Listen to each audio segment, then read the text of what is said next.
सब में बांटने के लिए आए। श्री अग्रदास जी महाराज जो कि सखी स्वरूप में चंद्रकला जी के अवतार हैं और चंद्रकला जी के भाव से श्री सियाजू की सेवा करते हैं, लेकिन अकेली सिया जी की सेवा से उनको तृप्ति नहीं है, इसलिए वे श्री भरतलाल जी के रूप में आते हैं और श्री राम जी की सेवा करते हैं। तो भरतलाल जी के रूप में श्री राघव जी की सेवा, चंद्रकला जी के रूप में श्री जानकी जी की सेवा, और कलिकाल में हम आप सबके हृदय को स्वस्थ करने के लिए और भक्त अभिसिंचित करने के लिए वही श्री भरत जी, श्री चंद्रकला जी, श्री अग्रदास जी के रूप में प्रकट हुए। अग्रदास जी महाराज, उनके परम शिष्य श्री नाभा गोस्वामी जी। आशीष जी सुनाए थे क्या भक्तमाल जी की कुछ ये भूमिका सुनाई थी क्या? हाँ, तो नहीं सुनाई तो हम सुना दे रहे हैं, हम आप भूमिका ही सुना देते हैं। अच्छा, तो कहीं पता चली मैं सुना दूं, आप सब सुने बैठे हूं, वही ध्यान से सुनिए। 5 मिनट में बैठे ही जाओ, अभी मत जाओ, हैं थोड़े सुन के फिर चले जाना। हाँ, बैठ जाओ। वाह, क्या बता रहा था मैं? हाँ, तो श्री अग्रदास जी महाराज ध्यान में बैठे और ध्यान में क्या करते हैं? मानसी में श्री प्रियालाल जी की सेवा करते हैं। जैसे हमारे वृंदावन में, और भैया जिन्होंने पिछले वर्ष वाली कथा नहीं सुनी है ना, उन सबसे हमारी प्रार्थना है वो जरूर सुन लीजिए। रसिक त्रिवेणी पर कथा हुई थी, यहां पर श्री स्वामी हरिदास जी, हितरवंश महाप्रभु और हरिराम व्यास। रसिक त्रिवेणी जैसे हमारे वृंदावन में रसिक त्रिवेणी है, ऐसे श्री राघव जी की सेवा परंपरा में श्री अग्रदास जी की भूमिका है। श्री अग्रदास जी महाराज रस परंपरा के अधिष्ठाता है। जैसे रस परंपरा हमारी श्री सरस कुंज की रस परंपरा है, ऐसे ही श्री राघव जी की परंपरा में रस परंपरा के एक प्रकार से कह दें तो जनक कौन है? श्री अग्रदास जी महाराज। उनका काम और चीजों से नहीं है, उनका तो एक ही भाव है कि क्या श्री प्रियालाल जी दोनों निकुंज में विराजे रहो, राजी रहो और कुछ मत करो। कहां तक कहें, मिथिला के लोग ये नहीं मानते, वे कहते हैं कि रावण वध तो किसी और ने किया है, हमारे जमाई राजा राम जी तो कभी हमें छोड़ के गए ही नहीं, वो तो मिथिला ब्याह करने आए और श्री जानकी जी के साथ पूरे यहीं रह गए, यहां से कहीं नहीं गए। ऐसा मिथिला का भाव है। तो ऐसे भावों के प्रवर्तक हैं श्री अग्रदास जी महाराज। इन भावों में सबका प्रवेश नहीं हो पाता। प्रियालाल जी की नित्य निकुंज की सेवा, तो आप अपने आसन पर बैठ करके नेत्र बंद करके ध्यान लगा करके श्री प्रियालाल जी की मधुर सेवा कर रहे थे। सेज पर श्री जी विराजी हैं, सेज पर श्री राघव जी विराजे हैं और उनकी मधुर भाव से आप सेवा कर रहे थे। पद सुनाए कोई निज भाव का। श्री अग्रदास जी महाराज।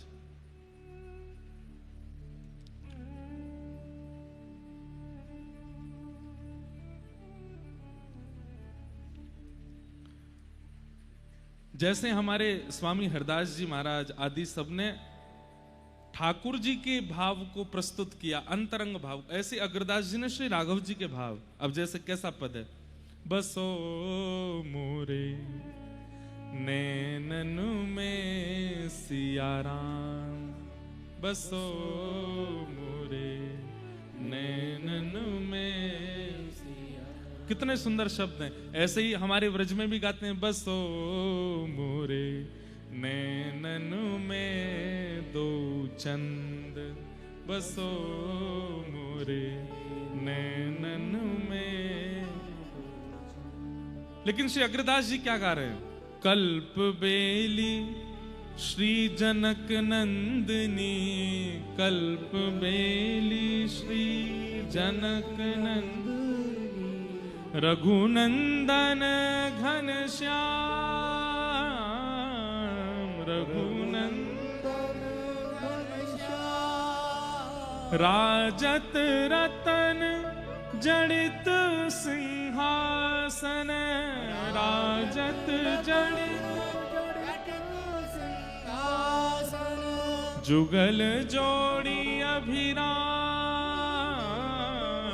जुगल जोड़ी अभिराम, बसो मोरे नैनन में सिया राम, बसो मोरे नैनन में सिया राम।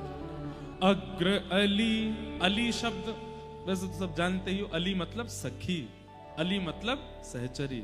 अग्र अली निरखत यह शोभा, अग्र अली निरखत यह शोभा, वारत कोटिक काम, वारत कोटिक काम, बसो मोरे नैनन में सिया राम, बसो मोरे नैनन में। तो ऐसी अंतरंग रस उपासना श्री अग्रदास जी महाराज करते हैं। और कैसे करते हैं? कभी जाइएगा रेवासा, वहां पर पीछे जहां अभी हमारे श्री अग्रमलुक पीठाधीश्वर महाराज जी विराजे हैं, परसों यहां पधारे थे, वहीं पीछे सीए मनरंजनी वाटिका है, जो कि श्री अग्रदास जी महाराज ने ही एक सुंदर फुलवारी वाटिका बनाई। और वहां बैठ करके आप नेत्र बंद करके ध्यान करते हैं। यहाँ से सियाजू आ रही हैं, यहाँ से राघव जी आ रहे हैं, उनकी नित्य केली चल रही है और वे स्वयं चंद्रकला सहचरी हैं। कभी चवण डोरा रही हैं, कभी पान बीड़ी पधरा रही हैं, कभी माला पधरा रही हैं, कभी इत्र पधरा रही हैं। ऐसी भावनाओं से वे ठाकुर जी की सेवा करते थे। और उनकी सेवा करते थे श्री नाभाजी महाराज। नाभाजी महाराज बगल में पंखा लिए झल रहे हैं। मैं देख रहा था आचार्य चरणों में चित्र है कि नहीं। तो श्री नाभाजी महाराज हाथ में पंखा लिए झल रहे हैं और श्री अग्रदास जी महाराज मानसी में ठाकुर जी की किसी लीला का चिंतन कर रहे हैं। और श्री नाभाजी क्या कर रहे हैं पता है? अपलक नेत्रों से पंखा झलते झलते अग्रदास जी के मुख को देख रहे हैं और मुख देखते देखते अनुभव करना चाह रहे हैं कि हमारे गुरुदेव किस लीला का चिंतन कर रहे होंगे, क्योंकि पूछ तो सकते नहीं है।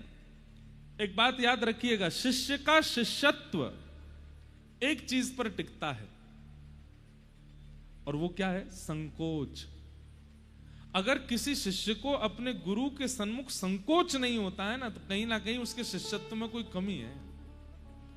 इसलिए संकुचित होना गुरुदेव के आगे। हम भले ही बहुत मुंह लगे हैं, गुरुजी हमारे गले में गलवैयां डालते हैं, गुरुजी हमारे संग डोलते हैं, गुरुजी हमारी गाड़ी में बैठ जाते हैं, गुरुजी हमारे पीछे बाइक पर बैठ जाते हैं, फिर भी शिष्य को चाहिए अत्यंत संकुचित रहे अपने गुरुदेव के आगे। ये उसके शिष्यत्व का स्वरूप होता है। तो श्री नाभाजी महाराज वो पंखा झल रहे हैं और श्री अग्रदास जी के मुखमंडल को देख के बाहर से अनुभव कर रहे हैं कि ये कौन सी लीला का स्मरण कर रहे होंगे। और तभी कौन सी लीला का स्मरण आया कि आज जानकी जी राघव जी से कह रही हैं, बोले क्या विपरीत श्रृंगार करेंगे हम दोनों। मतलब राम जी आज आप जानकी बनो, मैं राघव बनूंगी।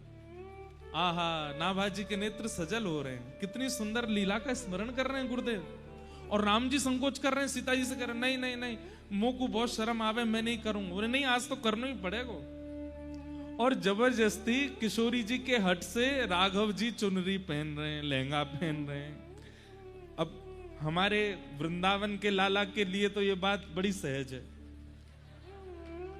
बिहारी जी तो लहंगा में ही रहे हैं। श्यामा सखी को स्वरूप श्रीनाथ जी धारण करें, इनको लाली बनवे में नेक संकोच नहीं आवे। लेकिन हमारे राघव जी वो बहुत संकोच कर रहे हैं, सीधा ही से कर रहे हैं, नहीं नहीं ये कोई बात है। अरे अंतःपुर में है, आज आपको जानकी बनना ही पड़ेगा। लहंगा पहनो, लहंगा पहनो। और जो भी माताएं पहनती सब पहना, गले में हार वार पहने। राघव जी ने अपने घुंघराले केश खोल दिए, हाथों में कड़ूला पहने, सुंदर चुनरी पहनी, आंखन में काजल लगाए, होठन में लालिमा लगाई, बिंदी पधराई, यहाँ पे सुंदर वो क्या पहनते हैं, मोगला, जो भी यहाँ पहन लियो। आहा, राम जी को देख करके सीता जी तो बार बार भले ही ले में, आहा कितने प्यारे लग रहे हैं, कितने सुंदर लग रहे हैं। इतने में ही जानकी जी राघव जी का रूप धारण करके आई हैं, बढ़िया सुंदर धोती, ऊपर पीतांबरी पहन करके, यहाँ तस्कर में बाण है, यहाँ पर धनुष है, केश खोल करके और बढ़िया मुकुट सिर पर किरीट धारण करके सीता जी राम जी का रूप धारण करके आए और दोनों विहार कर रहे हैं। वशिष्ठ मुनि, उनका नित्य नियम है, वो रोज संध्या होते ही जब सब अपने अपने घरों में अंतःपुर में चले जाते हैं तो वशिष्ठ मुनि जाते हैं और सरजू जी के तट पर बैठ करके नेत्र बंद करके पूरे दिन तो गुरु जी बने घूमते हैं और रात्रि में श्री वशिष्ठ मुनि नेत्र बंद करके श्री राघव जी और जानकी जी को परमात्मा मान के प्रणाम करते हैं। पूरे दिन तो गुरु रूप में रहते हैं। वशिष्ठ मुनि जैसे ही रात्रि में गए, नेत्र बंद करके जैसे ही बैठे तो क्या देखा, राम जी तो गोरे गोरे डोल रहे हैं और श्री जानकी जी सांवली हो गई हैं। राम जी फिरकनी ले ले करके नाच रहे हैं और श्री जानकी जी जो हैं वो कभी प्रत्यंचा चढ़ा में, कभी धनुष बाण ऊपर करें। तो वशिष्ठ मुनि बोले ये राघव जी गोरे कैसे हो गए और श्री जानकी जी सांवली कैसे हो गई। अब सोचिए वशिष्ठ मुनि का चिंतन कितना तीव्र है कि अंतःपुर में राघव जी जो लीला कर रहे हैं वो उनको सरजू जी के तट पर अनुभव हो जाती है। उनके मन में बेचैनी हुई, बोले ये कैसे हो सकता है। और वशिष्ठ ऋषि उनको कौन रोके, सीधे घुसते चले गए कनक भवन में। और कनक भवन में राजाओं के यहाँ नियम होता है कि कोई आ रहे होते हैं तो हल्ला करते हैं, आगे फिर आगे वाले सैनिक उससे आगे हल्ला करते हैं, सावधान श्री वशिष्ठ गुरु पधार रहे हैं। ऐसे हल्ला होते होते जैसी अंतःपुर में आवाज गई, राम जी यहाँ सुंदर चुनरी लिए बैठे हैं, इतने में ही आवाज आई, सावधान श्री वशिष्ठ गुरु पधार रहे हैं। जैसे ही राम जी ने सुना तुरंत चुनरी उठा के, अरे सीता जी ये क्या हो गया, देखो गुरुदेव आ रहे हैं। अच्छा, औरों के लिए तो किवाड़ बंद रहती है, कोई भीतर नहीं आ सकता, पर गुरु वशिष्ठ तो सीधे नॉक भी नहीं करेंगे, सीधे भीतर ही आएंगे। राम जी तुरंत दौड़े, महाराज लहंगा उतारो, चुनरी उनरी फेंकी, ऊपर ते सब निकारे, अपनों मोह सब पहुंच माच के बिंदी बिंदी हटाई के सारे बांधे, तुरंत पीतांबरी पहनी। जानकी जी तो भीतर ही चली गई, बोले तुम संभालो, हम तो भीतर रहेंगे। अच्छा, बहुएं तो बच भी सकती हैं, ये कहां जाएं। इतने में बस धोती पहन के पीतांबरी धारण करी ही है, इतने में तो द्वार खुल गए वशिष्ठ मुनि सामने। राम जी श्री चरणों में प्रणाम गुरुदेव। राघव सब ठीक है जी गुरुदेव। देखे तो राम जी तो सांवले ही हैं। बोले पता नहीं आज मेरे चिंतन में कुछ था। वो गुरुदेव कुछ कह रहे हैं आप? बोले नहीं नहीं कुछ नहीं, जानकी लाली ठीक। इतने में जानकी जी भी आ गए, गुरुदेव प्रणाम, सब ठीक है। थोड़ी देर देखने लगे इधर उधर, बोले कुछ तो हुआ था, मेरे चिंतन में कैसे विपरीत हो गए। अच्छा ठीक है राघव, अब तुम सो जाओ, मैं चलता हूं।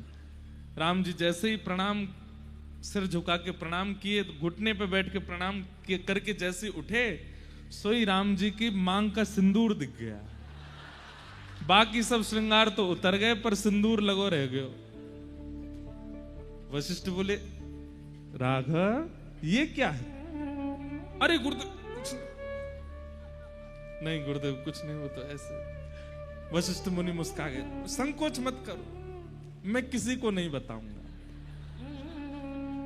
अब सोच लीजिए वशिष्ठ मुनि ने कैसी छुपाई बात की, आज हम भी आप सबको बता रहे हैं, सब जगह फैली गई। तो ऐसी निभृत निकुंज की लीला श्री अग्रदास जी चिंतन कर रहे हैं, और चिंतन करते करते नेत्रों से अश्रुपात करते जा रहे हैं।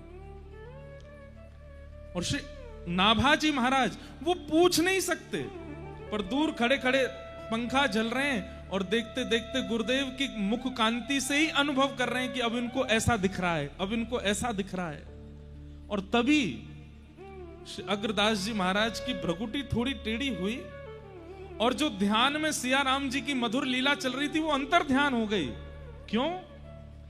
श्री अग्रदास जी का कोई शिष्य समुद्र रास्ते से कुछ सामग्री लेकर के जहाज में आ रहा था और बहुत तेज तूफान आने की वजह से वो घबरा करके श्री अग्रदास जी को पुकार रहा था, हे गुरुदेव श्री अग्रदास मेरी रक्षा करो, हे गुरुदेव श्री अग्रदास मेरी रक्षा करो। और उस शिष्य के पुकारने से यहां अग्रदास जी का चिंतन भंग हो गया। लेकिन ऐसे जब भ्रकुटी थोड़ी तिरछी सी हुई तो बाहर खड़े श्री नाभाजी बोले, गुरुदेव के मन में क्या चल रहा है? और तभी मुखमंडल से पहचान तो जाते ही थे, तभी उन्होंने देखा कि ओहो, इनका कोई शिष्य दूर नाव में पुकार रहा है, वो तूफान में फंस गया है। तो आप जो पंखा झल रहे थे ना, उसको दूसरी दिशा में जोर से झलना प्रारंभ किया, तो यहां नाभाजी के पंखा झलने से दूर समुद्र में उसकी जो जहाज तूफान में फंस गया था, वो हवा के झोंके से तूफान से निकल करके सुरक्षित स्थान में पहुंच गया और सहज ही निकल गया।